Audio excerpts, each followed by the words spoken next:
Hi everyone, good evening. Good evening everyone. Kindly confirm if you can hear me.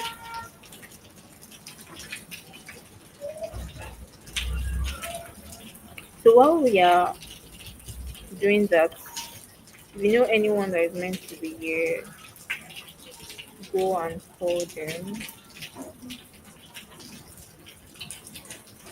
Send a message to someone, remind them on the group.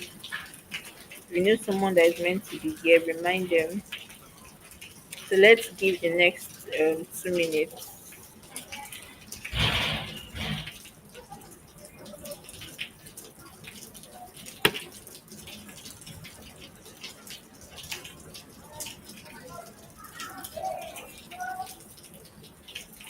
So in the next 2 minutes, let's wait for others so that by 7:05 we would start out sharp. So if you know anyone that is meant to be here, please call them, remind your squad members. It's another time to learn, so go and remind them so they don't miss out on today's class.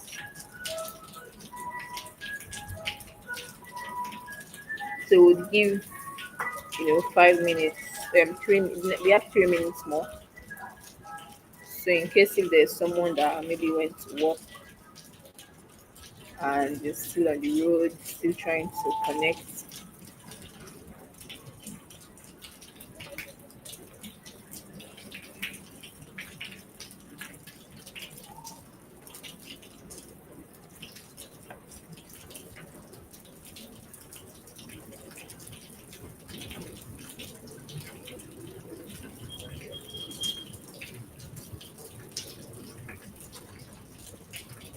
Okay, go and remind them, anyone that is meant to be here, go and remind your friends, your squad members, anyone that is meant to be here. So we'll be starting in 2 minutes.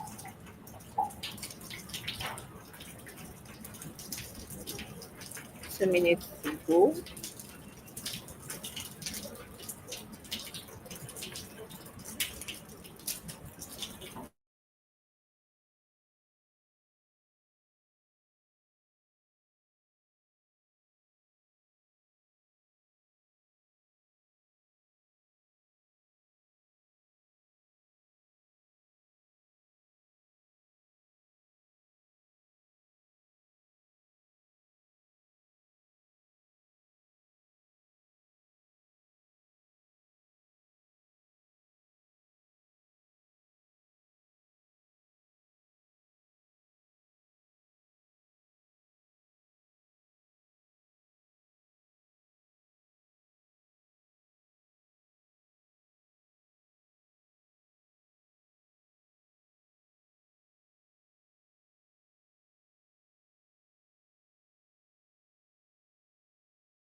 All right, so it's time to be starting now.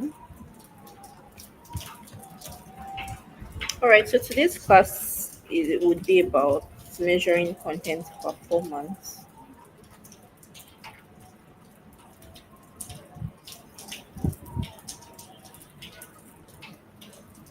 So today's class to be about measuring content performance.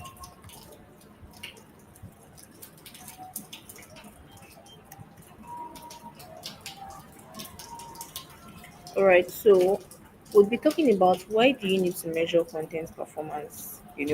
What are the things you need to look out for when measuring content performance? So, like I said in some other classes this week, so this class, most of what we are talking about is they're all related. And I mentioned a bit about measuring your content, last class, why you need to measure your content, why you need to measure your content, what it is used for, and all of that. So today we'll be diving deeper into it, measuring your content performance.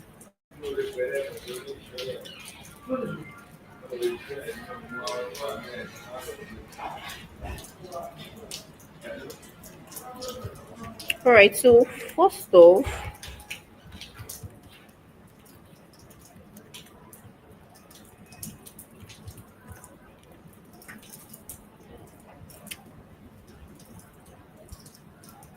so first off, why do we need to measure our content performance?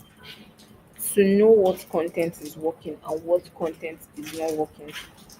A major reason why you need to measure your content performance is to know what content is working and what content is not working. Now, for example, you have a blog and you are creating specific types of content related to a particular topic, and you got to realize that those a particular content, and you got to realize that a particular content let's say a particular type of topic, anytime you talk about it, it doesn't go well, it doesn't attract the reach is meant to attract, it doesn't attract the impression it's meant to attract. So you would need to check it out and say, oh, this content is not attracting the impression it's meant to attract, you know. And then you can say, okay, maybe I should just do away with it and then continue with those top performing content, those top performing articles. So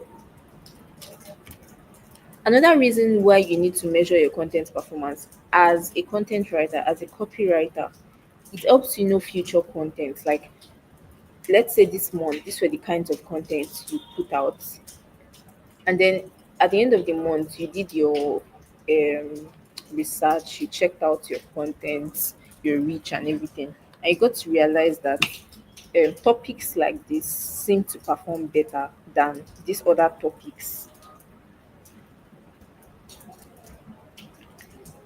and you got to realize that this set of topics performed better than this other set of topics. In your next content you want to tweak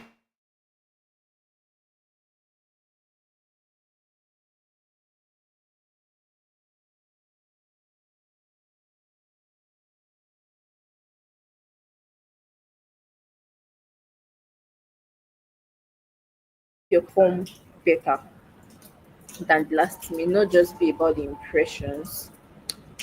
May not just be about the impressions. May also be about sales. Every company, every brand, the major goal, in fact, the first goal they have is to make sales. And then if you realize that this topic is actually bringing more sales than this other topic, or all of that, you need to also measure all of that and then see which one. If you're the goal for the next month, let's say your goal for May was to make sales, let's say for the next 3 months you want to make sales through your content. Of course, it's not every of your content that would be sales, but then what you're going to do after May, you check out your content and see that, oh, this set of content actually brought in the lead is meant to bring. You would now go back, tweak your content calendar, and then create more of those contents in June if your goal is actually to make sales with your content. So now another thing is makes your strategy more data driven instead of just um creating content blindly. Instead of just creating content blindly, it helps you to work with data. So you are not just creating content, you're working with data. Oh, this set of people actually viewing this kind of content. Okay, I have more people in Ghana viewing my content, so I think I need to tweak something so that I can have more people in Nigeria, you know, viewing my content. So you are working with data. You're not just working with just let's just see how it goes. No, that's not how it works. So keep content performance metrics. I think I've mentioned this in previous classes. Page views, time on page, bounce rate. I explained it more in the last class. Scroll depth, engagement, how many likes, how many shares, how many comments, then conversion rates. Now, likes, shares, and comments, they are not just in social media content, though. They are also in um, blog content. So, yeah, it's not just you can like a post on Medium. People can like your post on Medium, people can like your post on Quora, people can like your post on blogs, but people can share your content, people can comment on your blog, on your article. Yeah.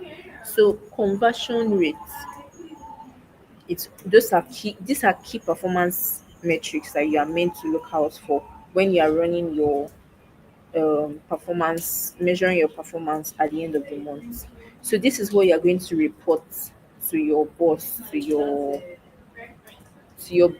to whoever is, whoever is your head, and this is what you're going to report and say, oh, this is number of page views we had, this is the amount time they spent on the page. So all of this now helps you to draft your content calendar for the next month.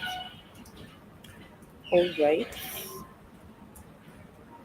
So the next is understanding user behavior. So understanding user behavior, you need to track how users interact with your content. Track how users interact with your content.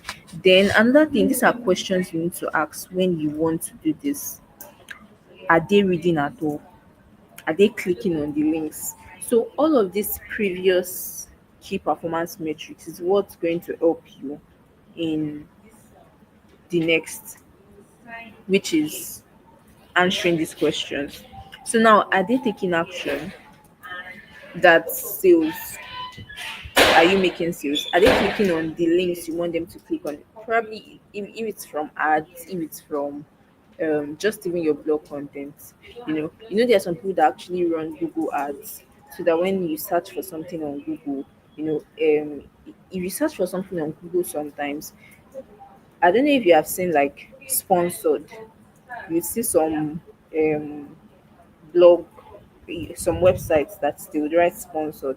So all of those websites, they actually spend a lot of money putting their content, putting their website at the top of Google, so that they can make more sales. So what you are going to be asking yourself is, you that wrote the copy, you that wrote the content for that ad, what you are measuring is, oh, did they even read it at all? Are they clicking on the links? Are they taking action? You get, or if even if you are just like a regular article writer for any brand, their website and all this. So these are the questions you should ask yourself. Now, conversion metrics. Conversions equals actions you want users to take. Now, conversions may not just mean um,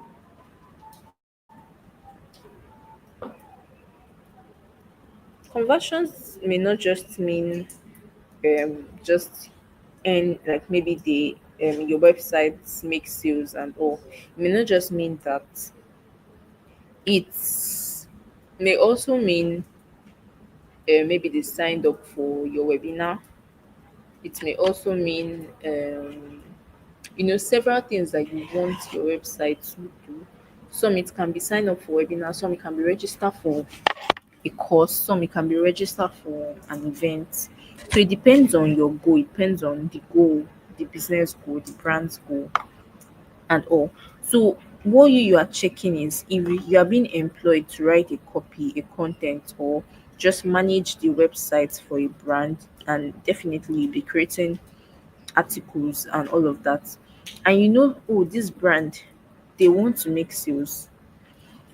You not like your content to just be salesy and salesy and salesy. No, you'd start with educational content. You'd start educating them, and then at the end you can now make it salesy. Oh, if you need this, if you need this, after they've read, you direct them back to your product. So so conversion metrics, it can be download a file, like I said. Downloading a file, most people actually use this for getting emails from most people use this for getting emails from prospective clients. So how they do this is they say, oh, we have a free product, free checklist, free template. Download it. You put your email. I don't know if you have done something like that before. You put your email, and then they start sending you mails, sending you mails about their new offer, children's day, buy this for your kid, they'll start sending you regular emails and all. If you have experienced it before, this is one of the ways they use to get your emails. So why they get your emails is they're not just getting your emails to just be wasting their time sending emails.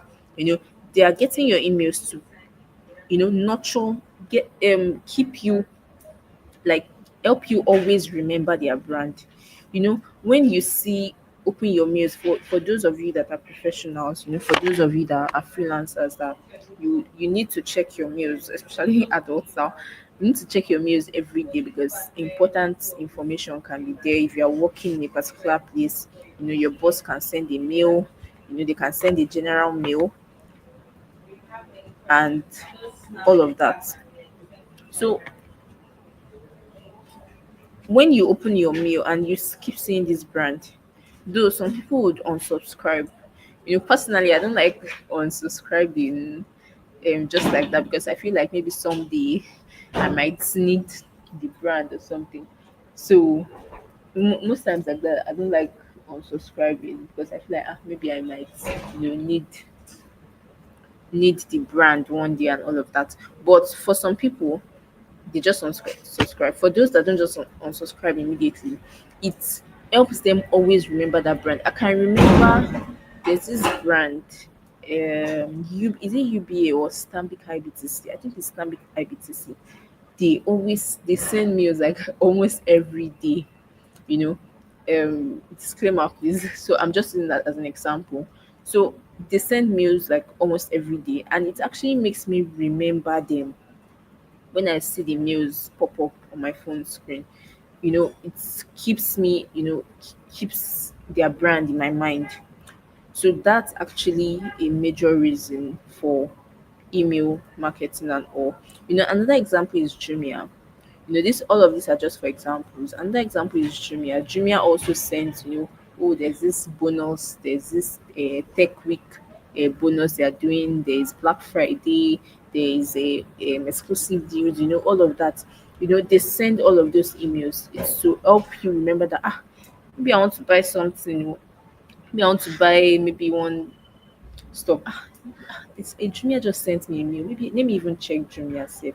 But if they were not sending you emails, sending you emails and all, you might not even remember. Adults, a whole lot of things are on people's mind. So they might not even remember that.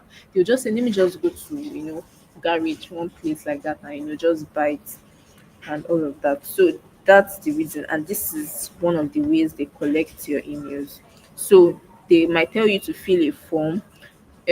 Conversion can also be like filling a form for maybe an event, a webinar, any of that. Subscribe to newsletter.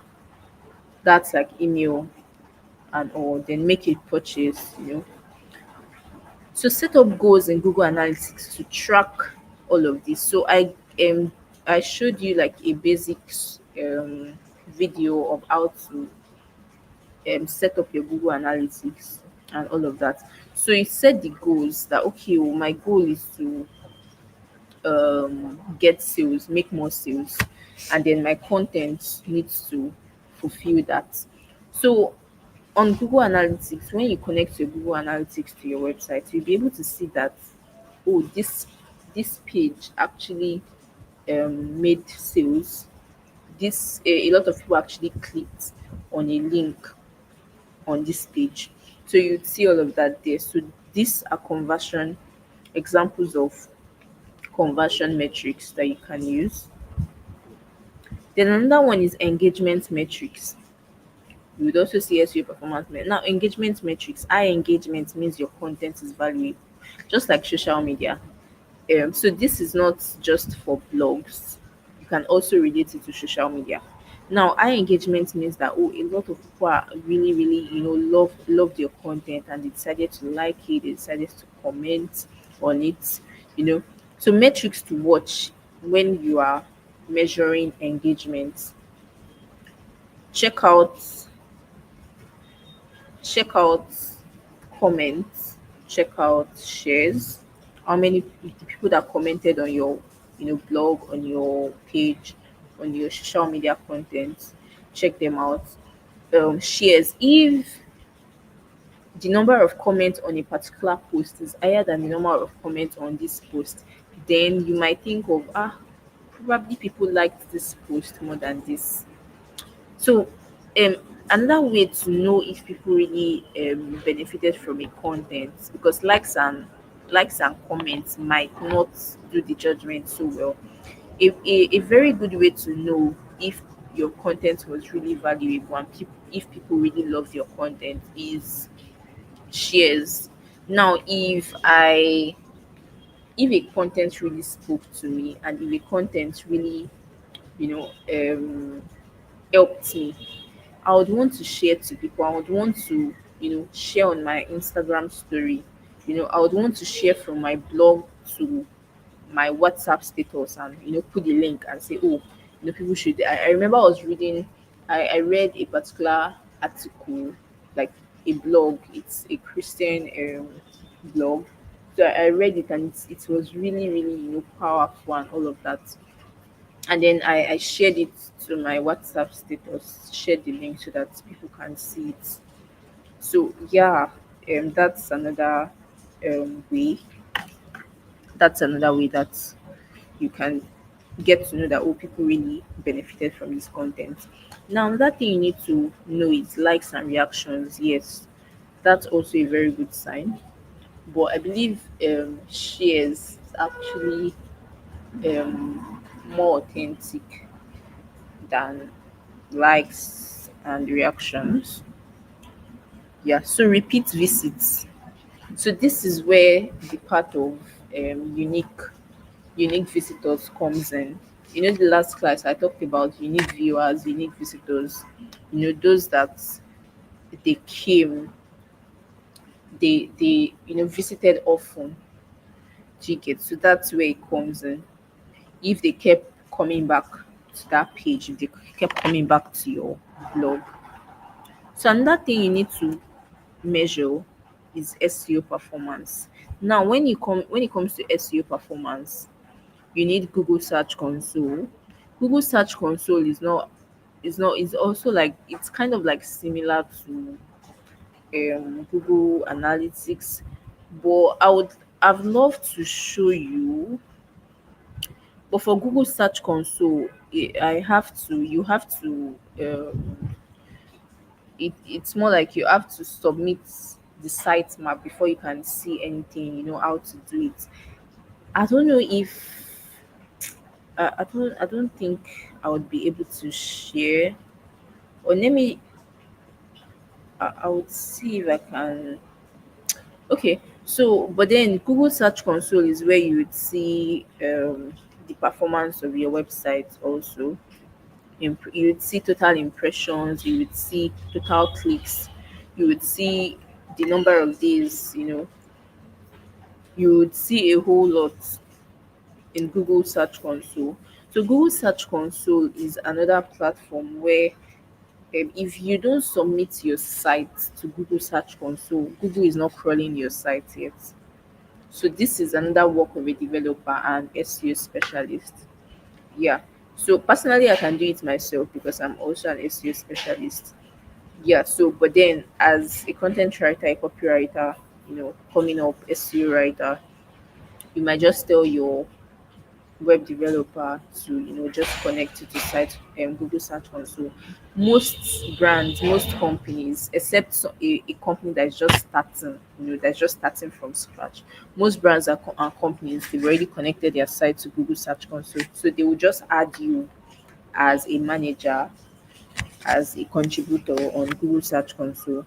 So the things you need to check out when checking out your SEO performance. So I'm talking about these metrics are key metrics you should check out when you are running your performance, when you are measuring your performance, your content performance. So now SEO performance, you need to check out organic traffic. If your organic traffic dropped, imagine your organic traffic for May was higher than that of June, then it means something was wrong in June. Then you need to check it out, check out your content, what really happened, you know. Then keyword rankings. SEMrush, I mentioned SEMrush in previous classes, and I said it's one of the SEO tools that you need as a content writer. So SEMrush gives three trials, three free trials every day. So once you have done something like 3 times, your trial has ended for that day. So and then you can use 3 trials every day.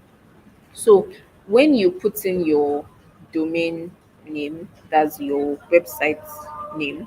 It's called domain name also. So when you put it there, and then you would see domain overview. So it's showing you everything about the website.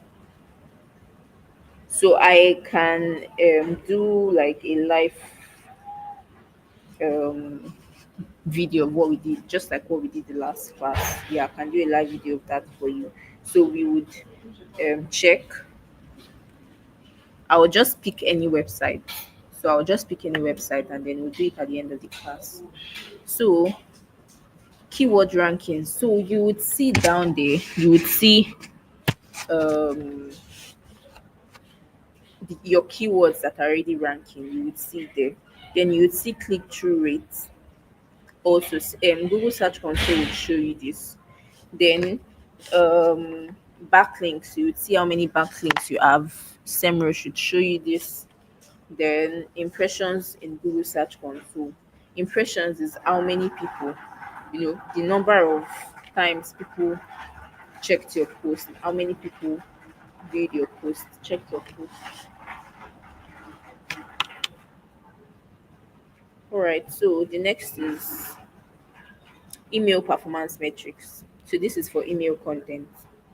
So one thing you need to check when checking your content performance metrics for emails, if you're an email writer, you are writing emails for a brand, you know, you need to check out open rates. How many people opened that email?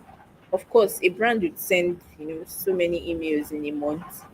So you would check how many people opened the email. So if imagine let's just imagine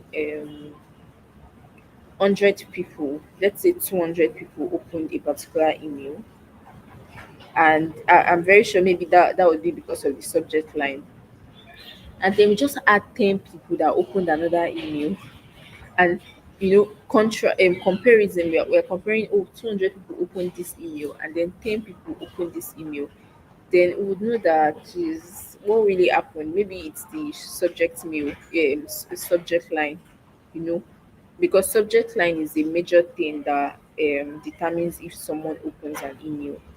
So you have to be. I think I've taught you guys hook. I've taught you hook. How to write hook that would attract people and all of that.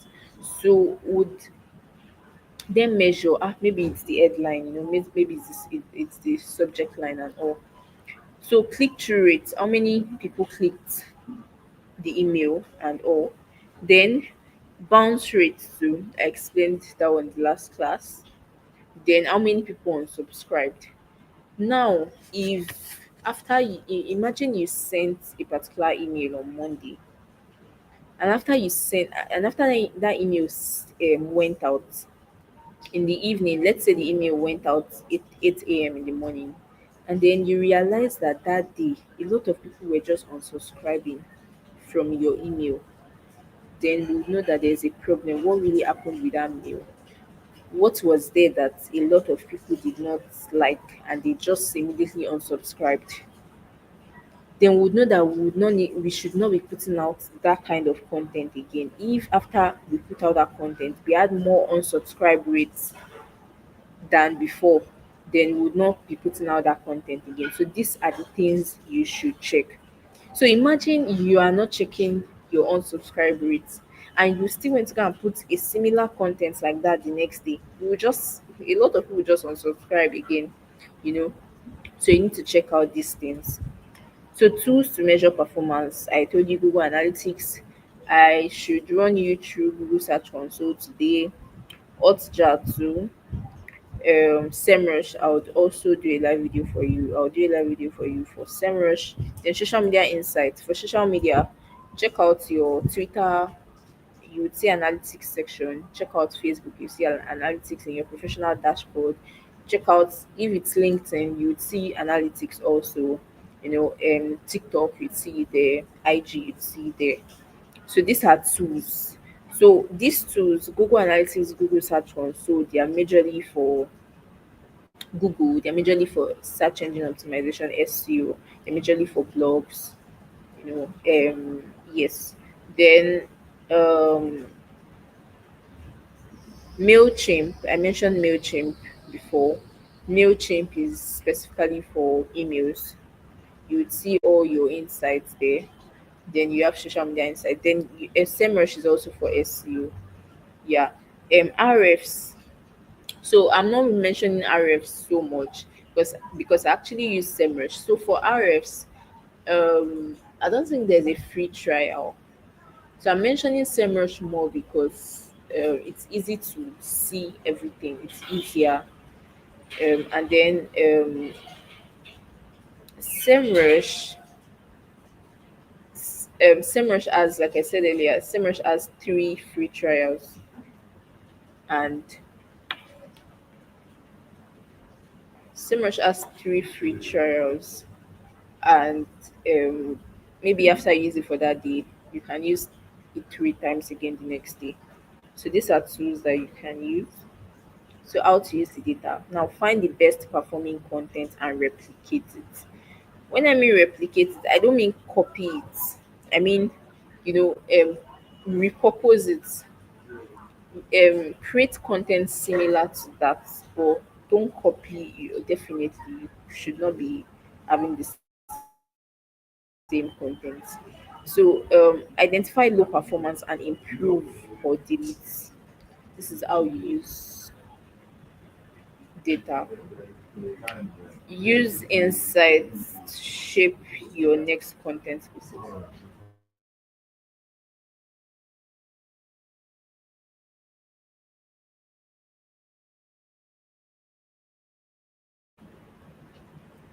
Use insights to shape your next content pieces.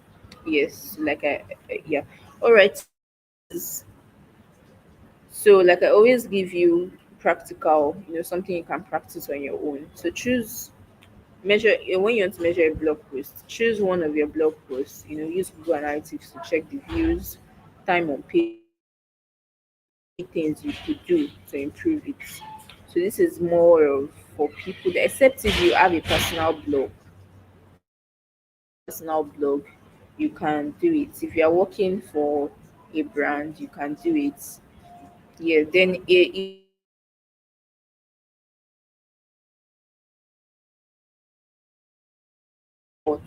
com, you can also check the analytics.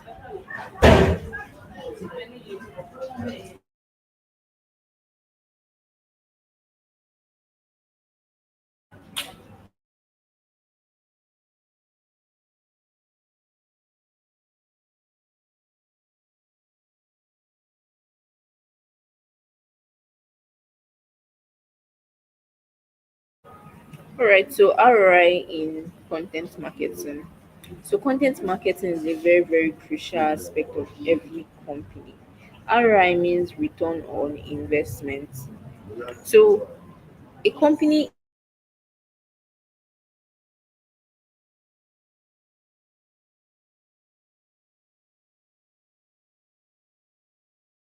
through emails, through blogs, through social media, you should not waste it. They want results.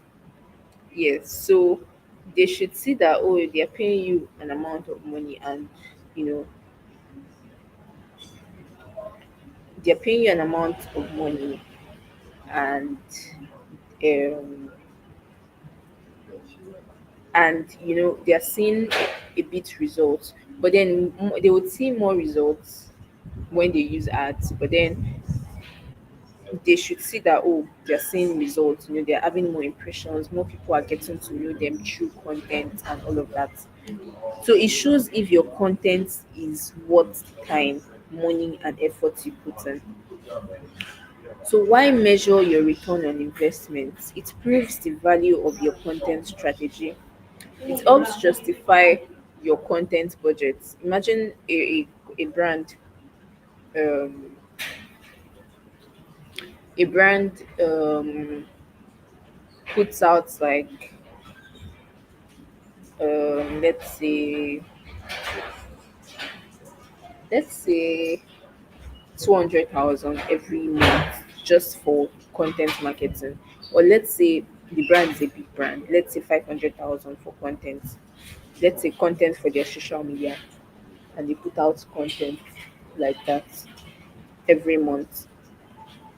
So now your measurements, your content performance, and all of the results they see, and the impressions, it helps them know that oh, they are seeing results for the 500,000 naira they're putting down every month. And imagine out of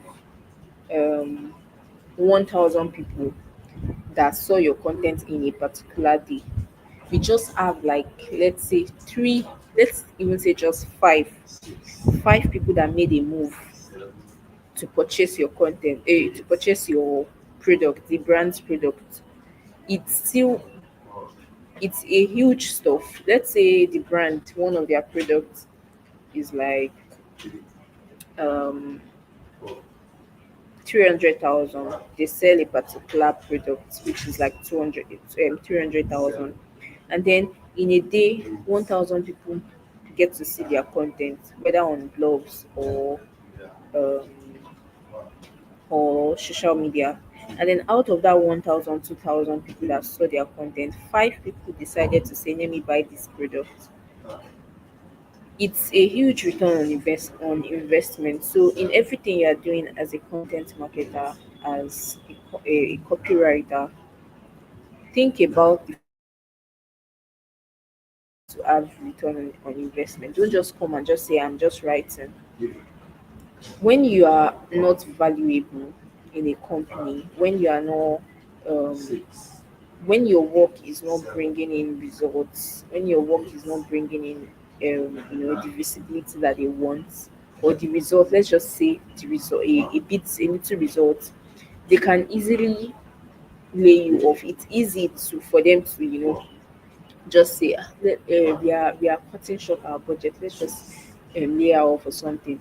You get. So but then if your work is bringing in the impressions they want, your work, at least one person is even buying the product at least in a week, or even let's even say in a month, you know it's something that they can say, they would think twice that if we lay this person off, if this person goes, it will be a huge loss on our end, because at least she's bringing in a few results. She's bringing in a few clients, bringing in few income. So now, why measure return on investment? Helps you justify your content budget, helps you spend wisely and improve performance. So what you need to calculate ROI,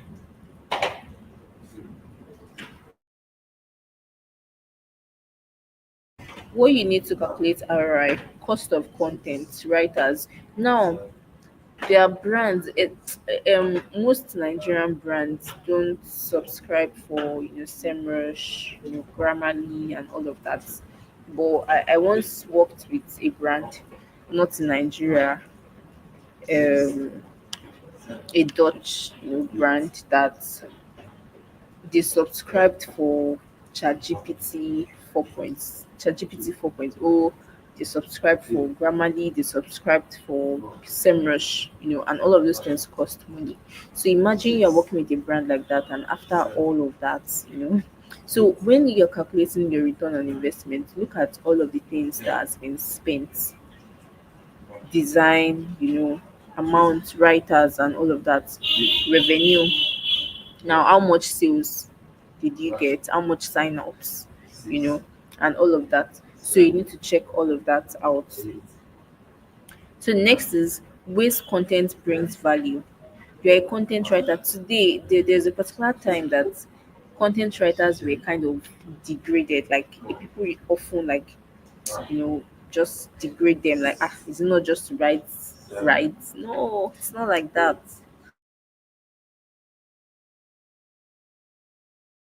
As a content writer, every company needs you. So let me say you should be proud of the fact that you should be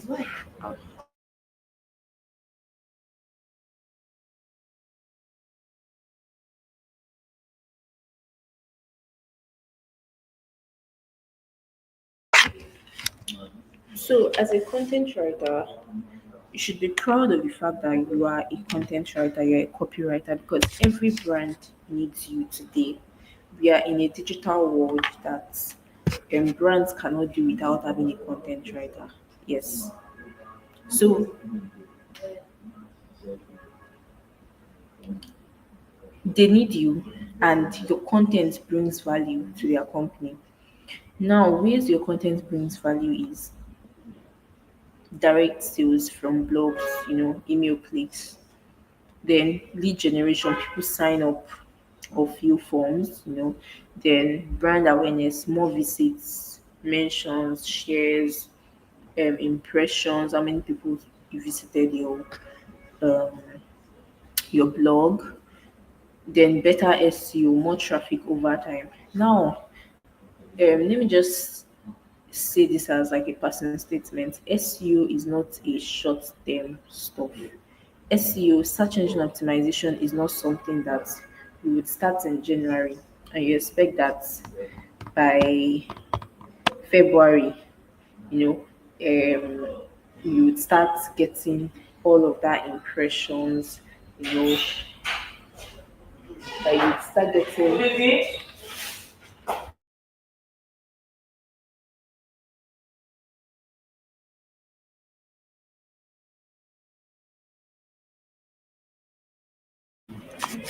and then that you'd start getting all of that impressions and you'd start becoming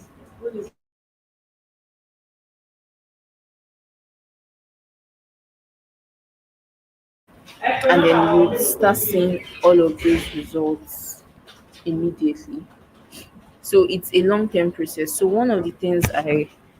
tell my one of the things I tell my clients at the start of doing SEO is that I usually say it at the beginning that SEO, that um, it's not um, a short term stuff. It's a long term um, work, and then over time you would become an authority. You know, people can easily mention that website. Websites like Punch Inspire, even though Punch Inspire is a news website, these websites have been there since they've been there. It's been long. So when you are starting out with SEO for you are starting out with website content for your brand, and a brand employed you to manage their blog, you know, you need to tell them it's not a 2 months, 3 months thing. But then over time, in the next, 1 year, and all of that. With consistent posting, the brand would become an authority. So you need to note all of this. So now,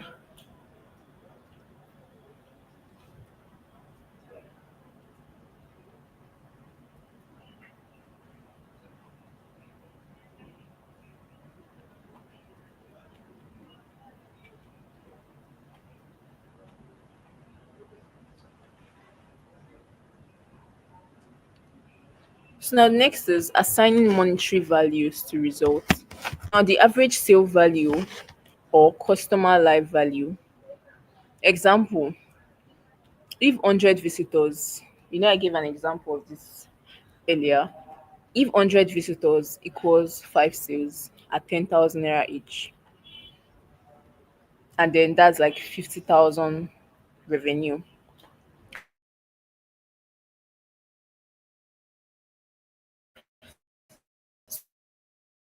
So now I I gave an example and then call to action at the end. And that call to action brought in 5 sales at 10,000 naira each. That equals like 50,000 naira revenue. Not spent for this article, if we add loss or if you add profit. So you're not just writing content to the void. You're writing content for results. You're writing content to add value to the company. So when you are that content writer, that your article, you at the end of the month, you write a report, and then in your report, they saw that it was actually from this article that people, you know, bought this product, that we had 10 sales and all of that. It makes you valuable in the company. So it teaches you value. You become a valuable person in that company. So these are the things you need to check. Now, tracking content cost, you need to check out, okay, writing and editing, how much did you spend? The design for the page, SEO tools and platform, paid promotions or ads. So companies are not just spending money because they have all of the money to spend. They are spending money because they believe, with this money we are spending for this content promotion, for these articles, for this blogging, for this SEO, we believe that we would get more sales from it. We would get, even if it's not sales, we would get visibility.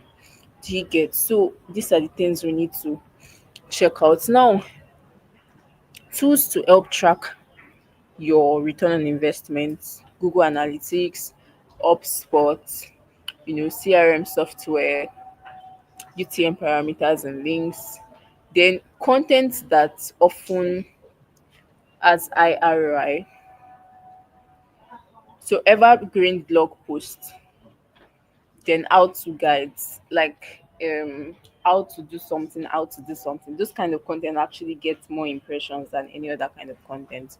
Then case studies, yes, because case studies are actually like social proof. They are like reviews. When you say, we are which industry should I use now? Which industry should I use? Let me use a car rental. Let me use a car rental company, and this car rental company, they took it. Let's say they took a particular influencer, and the treatment was all so luxurious, and then the influencer later came back to write a review. So in their case study, they are writing, be on 2 weeks ago, we had this client who needed to go somewhere so quickly, and then she came to rent a car, and the car was, everything was lit.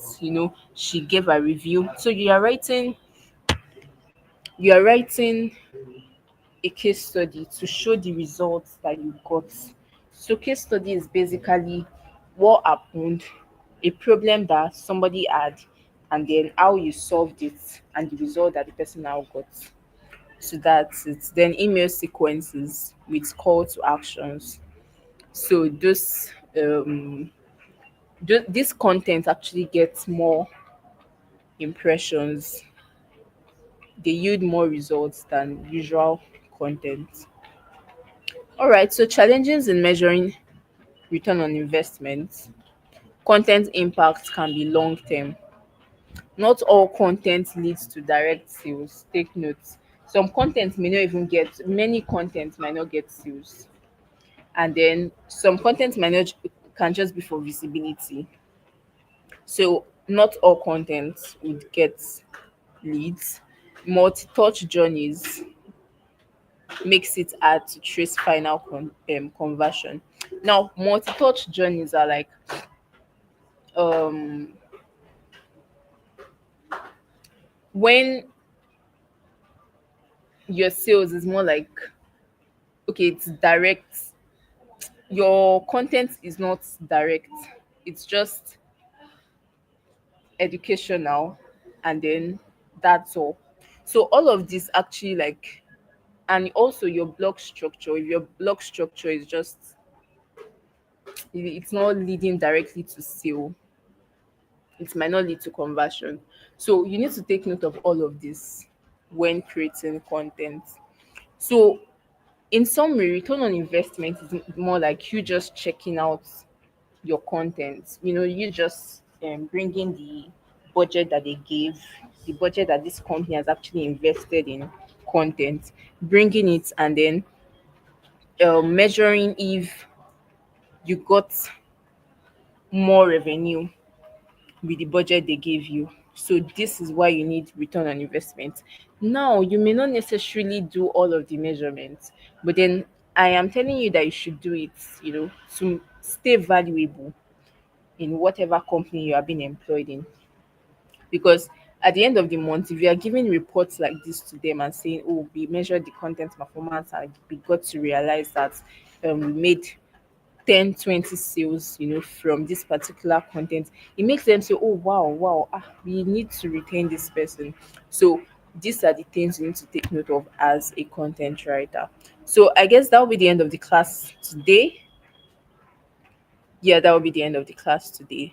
So if you have any questions, kindly type them. By 8 a.m. by 8 p.m. we are going to go for we'll be going for as attendance. However, there is a particular event coming up tomorrow. I'm talking about this specifically because it's a very important event you should not miss.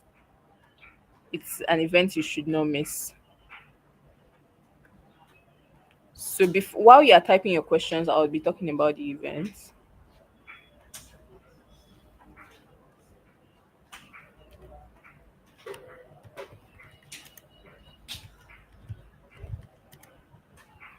It's a text series.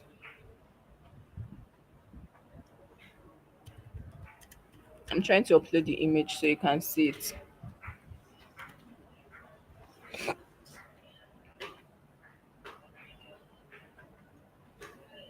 All right. So I don't know, you should have seen this on the social media page and all of that. So I am encouraging you. I know Pastor Kola Oyeneyi. Yeah, I've gotten to watch him, at some conferences, Youth Aflame, and some other events like that. So, and I'm really, really encouraging you to participate in this. Join in tomorrow by 7 p.m. Pastor Kola is not just, a Christian, he's a Christian with impact in the professional world. So if you really want to learn from someone that has so much experience in tech, if you check the social media page, you would see his biography, you see his bio there, you'd see a whole lot that he has achieved. So please kindly tune into it tomorrow, 7 p.m. So while some people are writing their questions,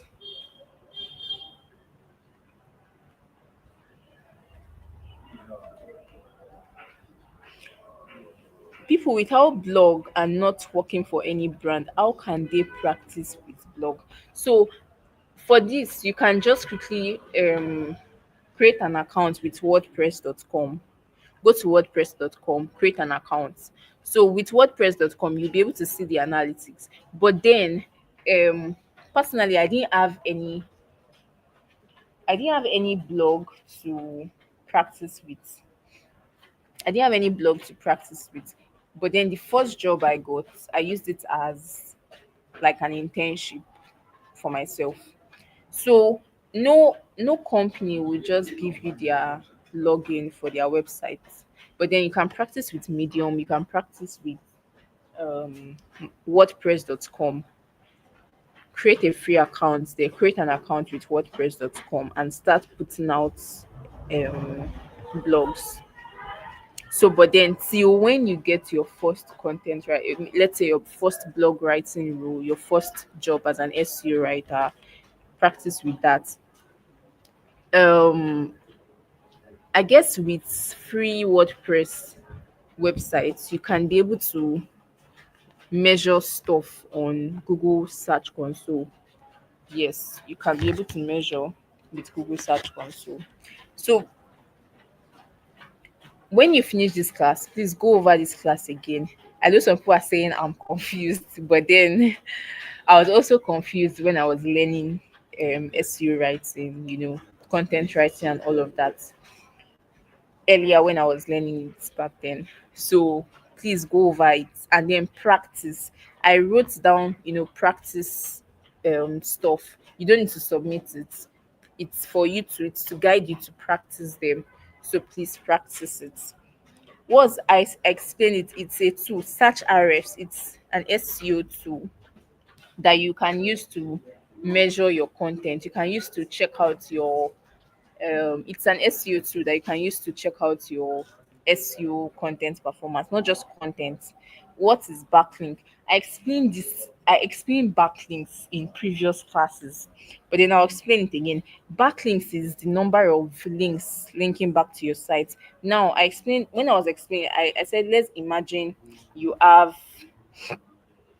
when I was let's imagine you have a social media. Let's imagine social media now. Now, imagine your social media page. A lot of people are mentioning your social media page.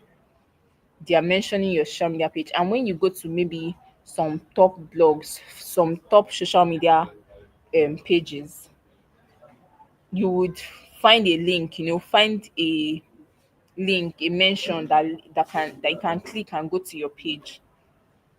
That's like an example of backlink. Now let me come to I gave that example for you to have an idea, for you to understand, you know basically backlinks. Now let's come to websites. For backlinks, websites is the number of links that other websites are linking to your website. Now backlinking is a very, very important aspect of websites content, of SEO, search engine optimization, because if you don't have backlinks, the site cannot rank on Google. That's just the truth.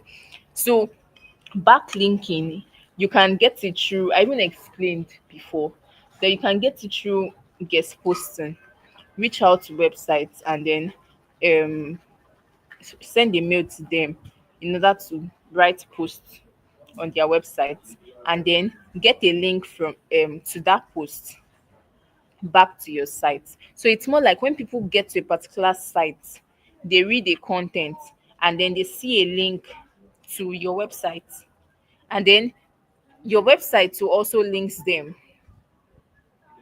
to your website also links people to their page. So that's backlinks.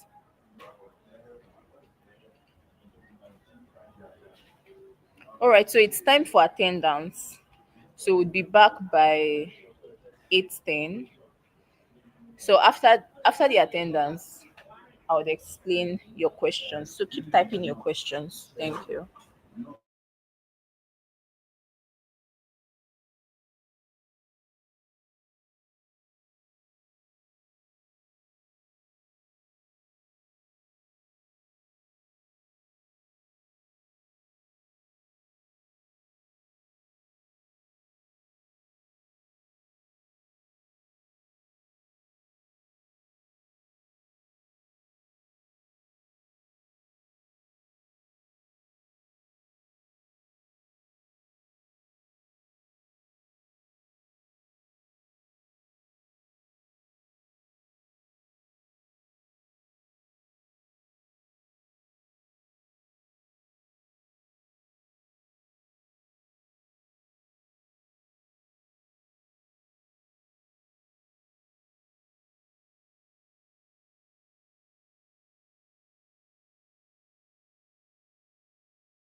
Hello everyone. So um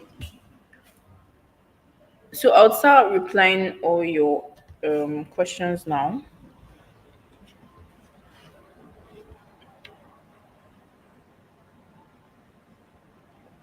So is there a tool to scrape comments in a content or blog and analyze the comments? Mm, for now, I've not seen any tool like that. I haven't seen any tool like that except AI. So, but I haven't seen any tool like that. I don't understand the aspect of creating links. Creating links is just you have a link. Okay, you have a link to every page, every article definitely has a link. Imagine you read a blog article and then you share the link on your WhatsApp status. Now, when you share that link, let's say copy the link and then maybe you're typing an article of which you want to add internal links. I explained internal links too previously. Of which you want to add internal links. I also explained how you just embed the link in one of the sentence. I also explained highlight the word that you want to embed the link. Then right click, you would see insert link. You would also see that for WordPress when you're working with a WordPress site, even Medium, you would also see it. So you can easily find your way around it. So it's more like embedding links.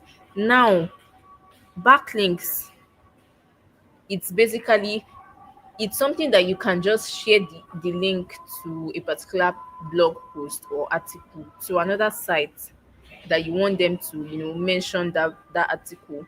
So, and another thing too is a major way for building backlinks for your website is guest posting, writing articles for other blogs.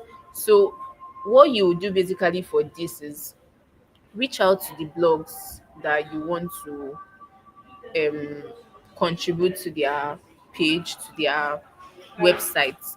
So you reach out to the blog and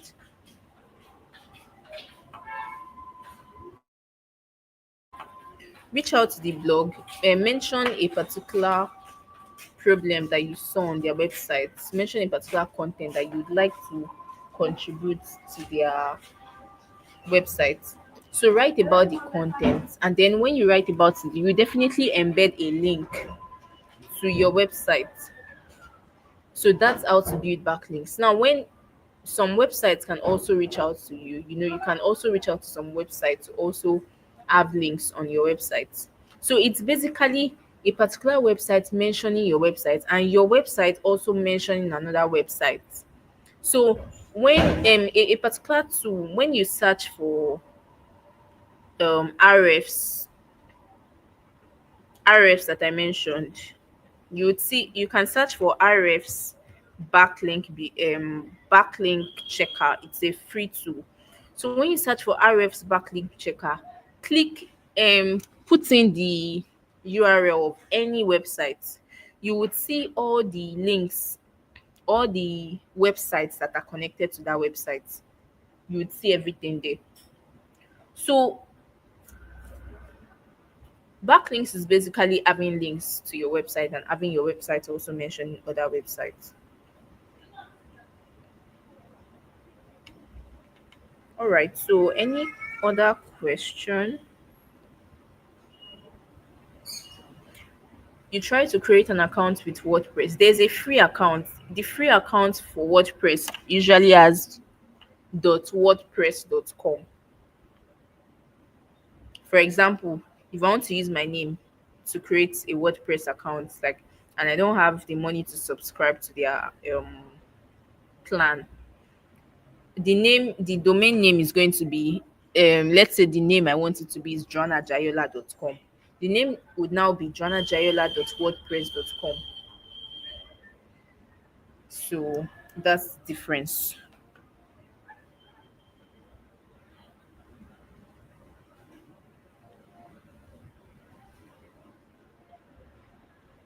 Is there a place or app to download free videos for content?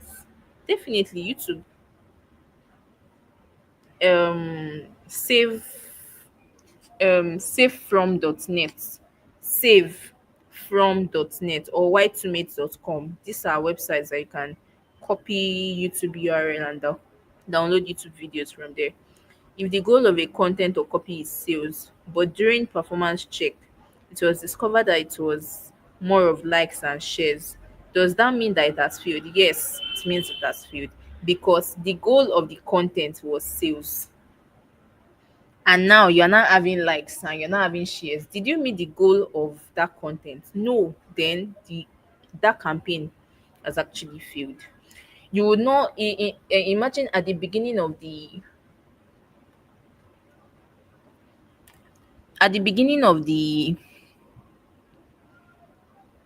month, you sat in a boardroom and you told them, oh, we are going to create 20 articles and 5 articles.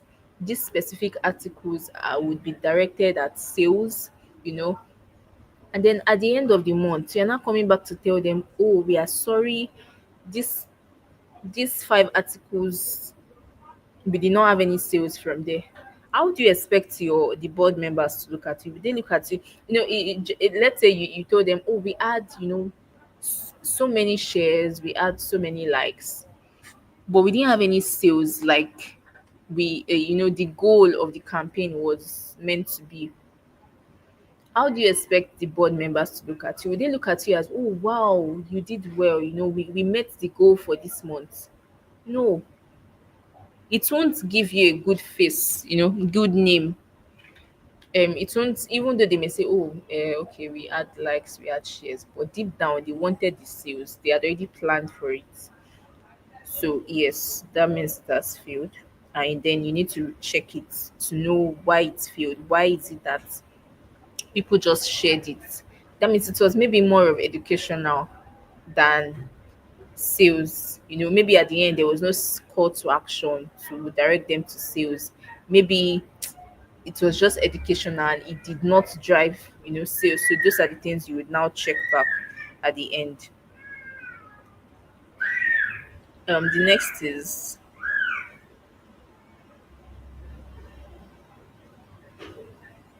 so I'm not saying questions here. Is there a place or app to download? You have said it about 3 times. I said if you want to download videos from YouTube, there are several platforms that you can use to download videos from YouTube on your laptop. You can use savefrom.net, you can use y2mate.com, and so many others. Just search for, but then you can use those two. Those two are common. So I'm saying that there are no more questions. I don't want what happened the last time. The last time it was after I closed the I now started seeing questions. So please, that should not happen this time. In the next 3 minutes, in the next 2 minutes, if there are no questions, we would end the class. So I'll just wait. Probably some people will be typing their questions. If there are no questions, we would end the class.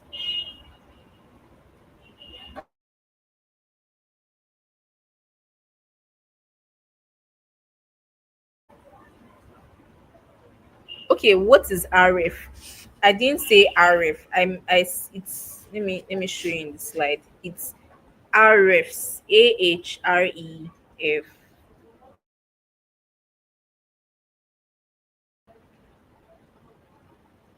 It's one of the SEO tools.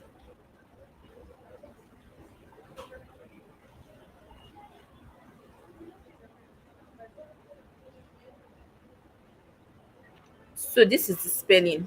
RF slash SEMrush.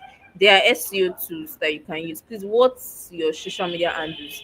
Joanna Jayola. You can follow me on LinkedIn. Joanna Jayola.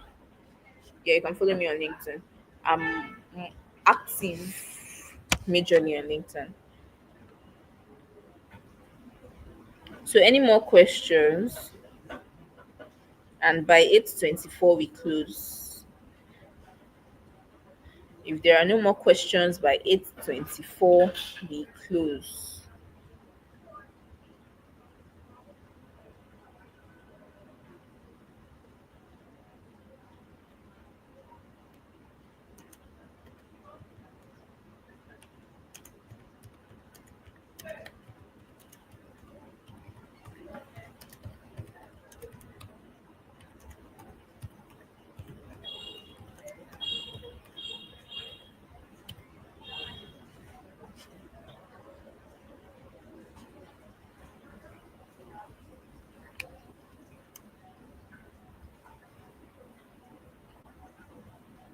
All right, so I can see that there are no questions. All right, it was great having you guys in class today. Please go over the classes, practice, practice. These things are not things that you grab just once. Practice, practice. All right, thank you so much for today. Looking forward to having you in class on Monday. Bye. Good night.